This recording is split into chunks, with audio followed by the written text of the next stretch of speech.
invitation to show your true colors.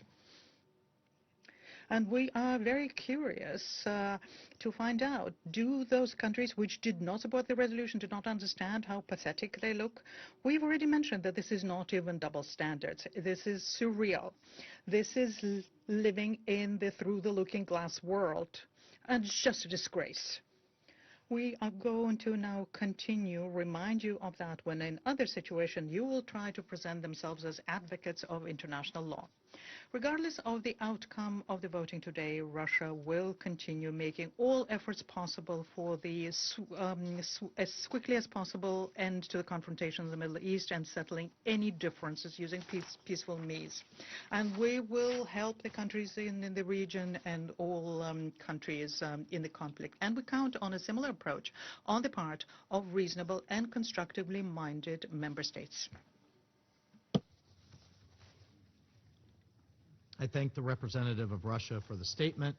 I shall now make a statement in my capacity as the representative of the United States. Colleagues, the Russian Federation knew it did not have the votes to adopt its resolution today, yet it insisted on proceeding to a vote. Once again, Russia is acting here at the Security Council to protect its partner, Iran. We reject Russia's attempt to conflate lawful U.S. actions taken in line with Article 51 of the UN Charter, to conflate those actions with Iran's pattern of bloodshed and brutality to its own people and around the world, and with its recent deliberate and at scale targeting of civilians and civilian infrastructure across the Gulf and the Middle East. The United States will continue to work here at this Council and beyond to hold the Iranian regime to account and to bring to light its destabilizing and unlawful actions. Russia's attempts to prevent this Council from acting in line with its core principles will not deter us. I thank you, and I resume my function as President of the Council. And I now give the floor to the representative of Iran under Rule 37. In the name of God, the compassionate and merciful, colleagues, at the outset, I must express our profound regret over the Council's action today. This is a deeply regrettable day for the Security Council and for the international community. Today's adoption is a serious setback to the Council's credibility and leaves a lasting stain on its record. Today's action represents a blatant misuse of the Security Council mandate in pursuit of the political agendas of the certain members. The very state responsible for the brutal war of aggression against my country, the regime of the United States, sits on the other side of this chamber as President of the Council, abusing its position while obstructing every effort to bring an end to this barbaric war against the Iranian people and preventing the Council from fulfilling its charter-based responsibilities. Let me make it clear. This resolution is a manifest injustice against my country, the main victim of a clear act of aggression. It distorts the realities on the ground and deliberately ignore the root causes of the current crisis.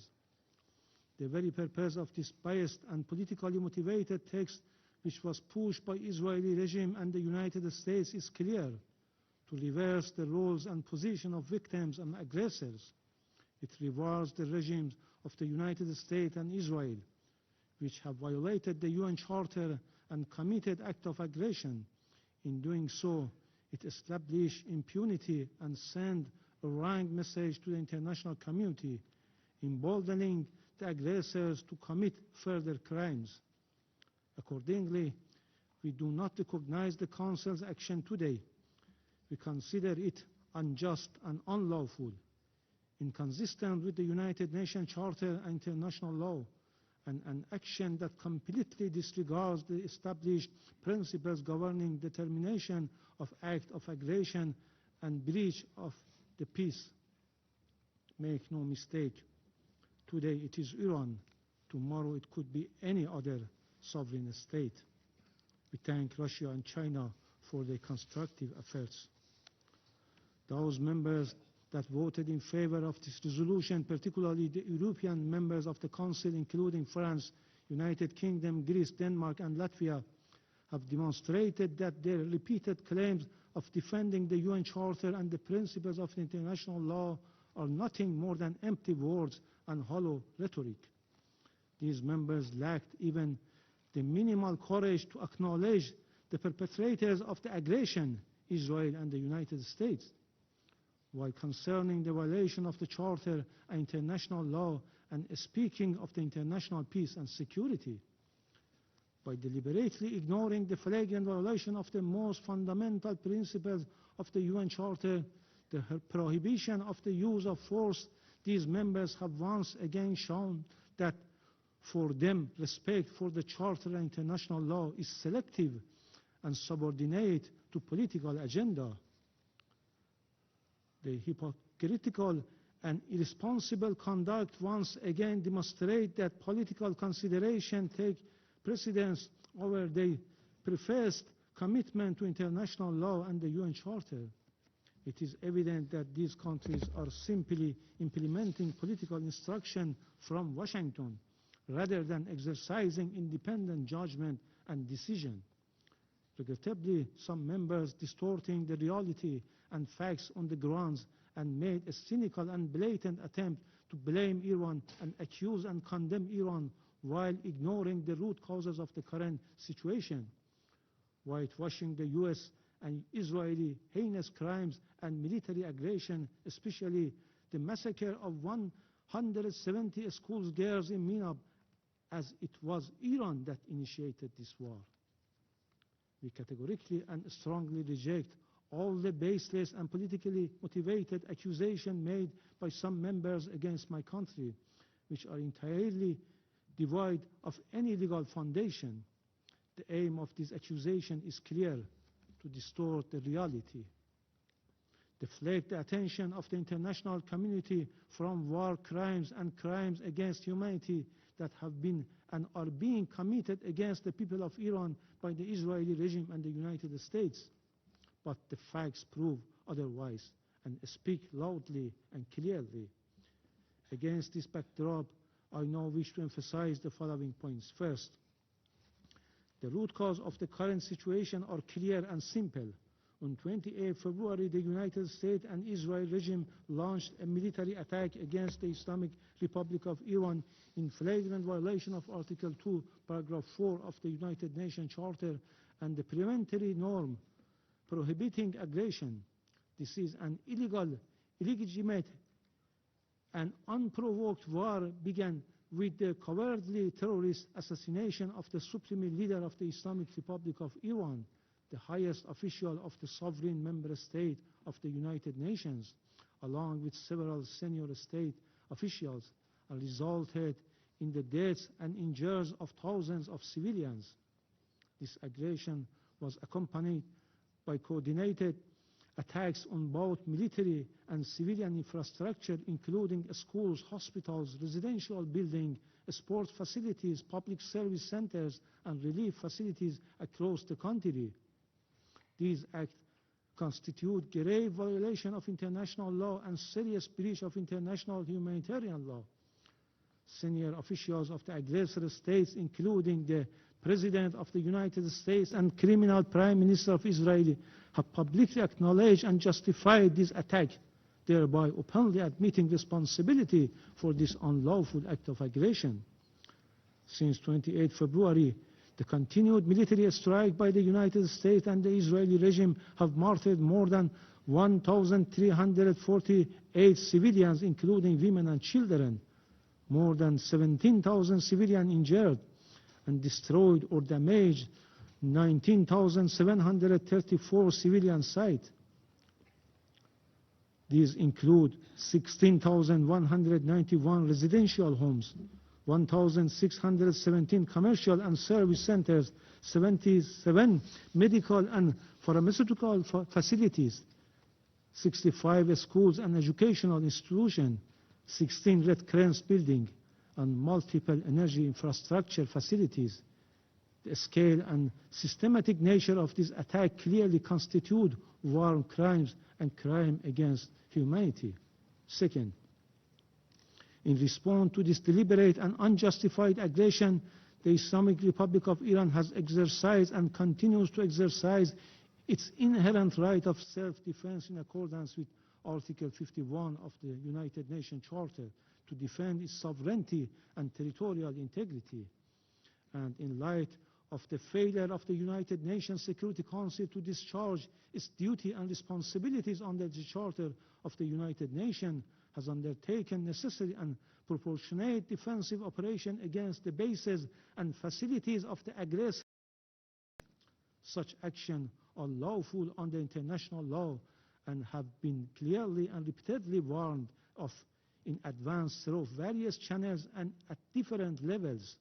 Our response is lawful, necessary, and proportionate. Iran targets only the military objective of the aggressors. Our assessment indicates that some of these incidents may have resulted from interception by the United States defense system, which could have diverted from intended military targets. Third, since the beginning of this aggression against the Islamic Republic of Iran by the United States and Israeli regime, the aggressors have also used the territories and facilities of certain third states in the region to launch unlawful military attack.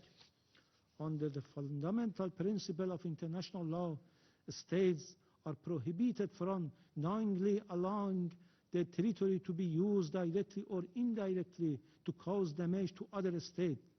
In addition, UN General Assembly Resolution 3314 of 14 December 1974, Article 3F, has clearly categorized and recognized that the action of a state in allowing its territory, which it has placed at the disposal of another state, to be used by that state for perpetrating an act of aggression against the third state as an act of aggression.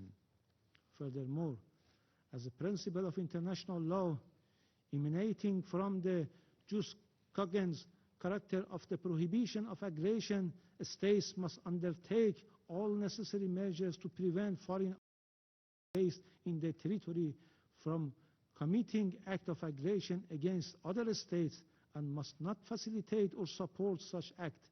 It is evident that in the event of the breach of this fundamental obligation, a state whose territory has been used to carry out acts of aggression against a third state bears international legal responsibility, including responsibility for reparation of direct and indirect damage resulting from such attack. Similarly, the measures claimed to have been taken by the United Kingdom and certain other states outside the region under pretext of a so-called right of individual or collective self-defense are devoid of any legal basis and are wholly unjustifiable under international law. Such action may themselves constitute acts of aggression. Moreover, these states have deliberately refrained from identifying the original aggressors, namely the United States and Israeli regime, and have in effect attempted to reverse the roles of victims and aggressor. Fourth, the aggressors, in particular the United States, are under an obligation to make full reparation for the injury caused by the ongoing violation against Iran and its citizens, including any damage incurred. Furthermore, the individual criminal responsibility of the President of the United States and any other U.S. official